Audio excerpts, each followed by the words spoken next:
Podcast. Le très honorable Jean Bardin présente...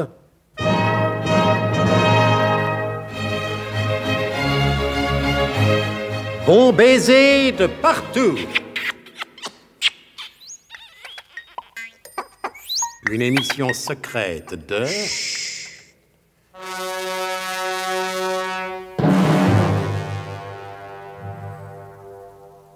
Donc, comme nous vous l'avions annoncé dans l'épisode précédent, le colonel et mademoiselle Truscott sont partis en week-end prolongé. Mais, à la porte de la chambre d'auberge qu'ils occupent, une main bicolore frappe soudain. C'est l'adjudant Tifris. Ici, je n'opère pas comme au SDUC. Je frappe avant d'entrer. Parce que là-bas, au SDUC, il faut entrer d'abord et frapper ensuite. Et le colonel, il est très strict là-dessus. Ah, pour ça, oui. Moi, j'ai jamais très bien compris pourquoi, mais le colonel, il doit avoir ses raisons. Il fait jamais rien sans raison, le colonel. Et il a bien raison de ne pas avoir tort. Ah, tout de même, alors là, pour l'instant, je ne sais pas s'il a raison de ne pas me répondre, mais moi, j'ai de bonnes raisons pour le voir immédiatement. Ça, alors, c'est plus fort que Félix, comme dit M. Théodore Bunouflette, qui est instituteur à Pointe-à-Pitre. Même qu'il en connaît des choses, M. Théodore Bunouflette. Il n'est pas comme cet ignorant de Spartacus à l'Aluminium, qui est maître d'école à Rivière-Pilote, à la Martinique. Eh ben, tout de même, alors, pourquoi il répond pas, le colonel? S'il n'est pas là, il pourrait bien le dire. Pourtant, le concierge en bas, il m'a dit qu'il était là. Avec une dame même qui m'a dit comme ça. Qui ça peut bien être? Sans doute une dame top secrète et ultra confidentielle. Et il répond toujours pas. C'est peut-être pas correct, mais je vais coller mon oreille au trou de la serrure. Ah, pourtant on dirait bien qu'il y a du monde. Oh, et puis tant pis, hein. C'est pas fermé à clé, j'entre, on verra bien. Et il vit... Mais le respect pour la condition humaine et les parents d'élèves ne nous permet pas d'apporter plus de précisions sur le spectacle qui s'offrit à sa vue. Oh, pardon, messieurs les gendarmes, Dit l'adjudant Tifris en refermant vivement la porte, car il avait du tact et le sens de l'opportunité. Ben, qu'est-ce que c'est, Tifris? De quoi s'agit-il? Pourquoi venez-vous me déranger? Vous voyez bien que je suis occupé à travailler sur un dossier urgent. Oui, mon colonel, j'ai bien vu, mais il faut que je vous parle immédiatement. C'est encore plus urgent, mon colonel. Très important, très, très grave. Même que c'est mon colonel... Bon, ça va, j'arrive. Allez, à m'attendre dans le jardin, le temps de remettre de l'ordre dans mon dossier, veux-je dire, et je descends, oui. Et, conformément aux instructions reçues, l'adjudant-chef Tifris alla s'asseoir sous un barbousier fleuri de fort belle apparence. Oh, ben ça alors. Le dossier, c'est mademoiselle Truscott. Ça alors. Qui aurait pu penser ça? Mais qui aurait pu se douter que le colonel... Eh ben, Tifris, mais qu'est-ce qui vous arrive? Et d'abord, comment m'avez-vous trouvé? Quel est l'abruti qui vous a donné mon adresse? Mais vous, mon colonel, et pourtant vous n'êtes pas un abruti alors. Vous n'êtes pas comme cet imbécile de Spartacus à l'Aluminium, qu'il est un mauvais synagogue. C'est bien comme ça qu'on dit. Ouais, d'accord, mais il vaut mieux dire pédagogue, ça fait plus académique. Et vous dites que c'est moi qui... Mais oui, mon colonel, même que vous m'avez dit qu'en cas d'urgence, je vous trouverai ici. Alors moi, je suis... parce que si vous êtes venu me trouver, c'est parce qu'il y a urgence. Ah, hein? ça, pour ça, oui, mon colonel. On pourrait même dire extrême urgence, parce que si Bon, vous... nous allons voir de quoi il s'agit. Par Notre-Dame de bonnes nouvelles. Oh là là, c'est plutôt par Notre-Dame de mauvaises nouvelles que vous devriez dire, mon colonel. Oui, par Saint-Georges de Pompidou, ce que je peux être fatigué. Oh là là. Passer la nuit à étudier le dossier de l'opération appendicite avec mademoiselle Truscott, qui a bien voulu sacrifier ce week-end pour venir travailler avec moi sur ce sacré dossier dont les pièces du sommier sont particulièrement dispersées, quoi qui est en ressort de ma compétence en la matière. Oui, je comprends bien, mon colonel, mais il faut tout de même que je vous dise... Ah, vous prendrez bien quelque chose, mon brave Tifris. À présent que vous êtes là, autant en profiter, hein. Bougez pas, je vais chercher ce qu'il faut. Ah, ça alors, il me laisse pas en placer une, le colonel, mais il faut tout de même que je le mette au courant... Ah, ça, oui, il n'a pas l'air de se douter de ce qui est arrivé. Oh là là. Tenez, là. Vous allez goûter ça, mon bon Tifris. C'est du tonnerre.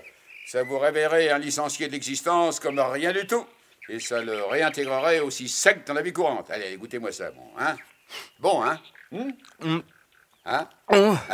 Oh, pour ça, oui, mon colonel. Ça rappelle un peu le goût du rhum. Celui de la Guadeloupe, bien entendu. Évidemment. Et je suis sûr que vous ne savez même pas ce que c'est. Non, mon colonel, non. C'est pas de là. Non, mais avec le temps, ça viendra. C'est un Krokunios Kayoff, un mélange de vodka, de marque de Dniepropetrovsk et d'extrait de racines du Media Gaussius du Caucase. Ah. Oui, c'est un ami des services secrets soviétiques qui m'a révélé le secret de sa composition. Et j'en emporte toujours une bouteille avec moi quand je suis en mission spéciale. Oui, c'est très bon, mon colonel, mais un peu raide. Ah, ben c'est justement ce qu'il faut, mon bon dentifrice. C'est revigorant, reconstituant, plein de vitamines. Ah, tiens, ça me fait penser que j'ai oublié d'annoter une pièce de ce sacré Danilo. S'il y avait un petit moment dentifrice, ça, j'en ai pas pour longtemps. Juste le temps de tirer au clair un peu obscur. Allez, buvez un coup, hein, vous allez pas... Oui, mais mon colonel... Oh, mais qu'est-ce qu'il a, le colonel? Il est pas normal, il est tout nerveux. C'est pas dans ses habitudes. Il me laisse pas une seconde pour lui expliquer. Pourtant, il faut absolument qu'il m'écoute, parce que s'il m'écoute pas, il peut pas entendre ce que j'ai à lui dire. Et qu'il faut à tout prix que je lui raconte. Alors, c'est pas possible. Je peux tout de même pas employer la manière forte. Oh, et puis tant pis. S'il continue à pas vouloir m'écouter pour aller s'occuper de son fameux dossier, j'irai pas par quatre chemins. Ah, ça non alors, parce que j'agirai en état de légitime devoir. Allez, maintenant tout est en ordre, mais ça n'a pas été sans mal. Hein. Il s'agissait d'un point particulièrement délicat. Mais vous êtes tout congestionné, mon colonel. Oh, ben, pas étonnant. Ce dossier est tellement embrouillé, tellement exigeant. Oh là là. Alors, on va en prendre un petit. Non, mon colonel, je suis venu de toute urgence et à toute vitesse pour vous... Là, pas d'imprudence sur la route, hein? Ça alors? N'avez pas dépassé l'allure limite imposée autant par le règlement que par les principes les plus élémentaires de la sécurité et de la prudence. Mon colonel, est-ce que vous m'autorisez à vous demander quelque chose avec tout le respect qui vous est dû naturellement? Bien entendu, mon bon dentifrice. Tout ce que vous voudrez, à condition, bien sûr, que ce ne soit pas attentatoire aux bonnes mœurs, ni contraire aux intérêts du service. Alors voilà, mon colonel. Est-ce que vous permettez que je vous administre une bonne paire de gifles de la Guadeloupe? Quoi? Vous voulez gifler votre chef? Oui, mon colonel, avec le cœur serré, mais les mains largement ouvertes. Vous êtes fou, quoi? Mais est-ce que vous savez ce que vous dites? Et à qui vous parlez? Oui, mon colonel. Bon, enfin, mais c'est de la démence. Je vais vous faire admettre immédiatement dans un centre psychiatrique. Mais c'est qui le ferait? Attendez. Hein, d'ailleurs, ça me revient là. Je crois oublier de vérifier la chemise qui contient les pièces du dossier. Quoique, toute réflexion faite, je crois l'avoir suffisamment étudiée. Ça peut attendre à présent. J'ai même l'impression d'avoir quelque peu dépassé les limites de l'attention, qui, pour l'instant, serait plutôt le domaine de l'intention. Alors, calmez-vous, adjudant. Allons, mon vieux, allons. Et veuillez m'expliquer les raisons qui vous ont poussé à formuler à mon endroit des menaces qui, même si elles sont irréfléchies, risquent de vous coûter très cher, mon garçon. Je les paierai le prix qu'il faudra, mon colonel, mais c'était le seul moyen qui me restait de vous obliger à m'écouter. Alors voilà, mon colonel. On a... Quoi, Eh bien, voilà, mon colonel, on a compris. Voilà que vous exprimez en dialecte guadeloupéen. Mais qu'est-ce qui vous arrive? C'est tout livide. Ah là Je suis à là. grosse goutte. Et pas tourner l'œil, hein? Allez, buvez un coup. Oh, merci beaucoup, mon colonel, mais il faut pas m'en vouloir, mon colonel. C'était la seule ressource qui me restait pour me faire entendre de vos galons respectés, mon colonel. Oui, je vois à présent. Oui, je vois. Car en effet, seule une raison d'importance exceptionnelle pouvait vous amener à proférer des menaces à mon égard. Cette fois, le dossier est en position d'attente de règlement. Allez-y, je vous écoute attentivement et sans l'ombre d'une distraction. Eh ben voilà, mon colonel, autant vous dire la vérité. On a cambriolé le SDUC. Bon, évidemment, une ultime et dernière vérification me paraît s'imposer, ne serait-ce que pour apaiser. Hein? Quoi? Qu'est-ce que vous dites? Je rêve ou quoi? Répétez. On a cambriolé le SDUC, mon colonel. On a cambriolé... Qui? Quand? Quand? Comment ça? Mais je l'ignore, mon colonel, on s'en est aperçu ce matin. Votre coffre secret spécial blindé, il était ouvert et vide. Ouvert, prétendez-vous? Fracturé, vous voulez dire? Non, mon colonel, ouvert, tout simplement. Par Saint-Antoine de Saint-Dôme, Saint-Jean de Caillatte et Notre-Dame de Minuel. Mais c'est insensé, impensable, inadmissible. M'entendez, adjudant dentifrice? Inadmissible! Eh oui, mon colonel, mais c'est l'exacte vérité. Il n'y a pas 3 semaines à perdre. Je vais récupérer Mlle Truscott, je veux dire mon dossier, et on file, hein. Vous avez une voiture du service? Oui, mon colonel, la spéciale secrète, celle qui a un lièvre dans le moteur. Parfait, on part dans 5 minutes. Et alors, un tombeau ouvert? Mais tout à l'heure, mon colonel, vous m'avez demandé si j'avais bien respecté les règlements en vigueur. Vous avez parlé des principes les plus élémentaires de la prudence et de la sécurité. Ah oui, mais tout à l'heure, c'était tout à l'heure. Hein. On n'est pas encore cambriolé le SDUC. Mais si, mon colonel. Alors, à toute vitesse, vous dis-je, un tombeau ouvert, comme on dit dans les ponts et chaussées. Et foutez-vous de tout, du code de la route et de tout leur sacré fou du bazar. Compris, adjudant? À vos ordres, mon colonel.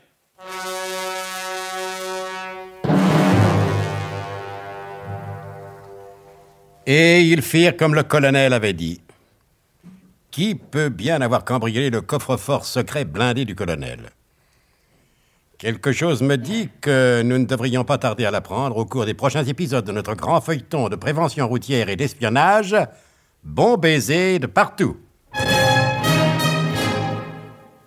C'était Bon baiser de partout. Une émission secrète de Pierre Dac et Louis Rognoni. Avec Pierre Dac, Claude Dasset, Alain Roland. Décryptage et mise en code, Jean-Wilfried Garret.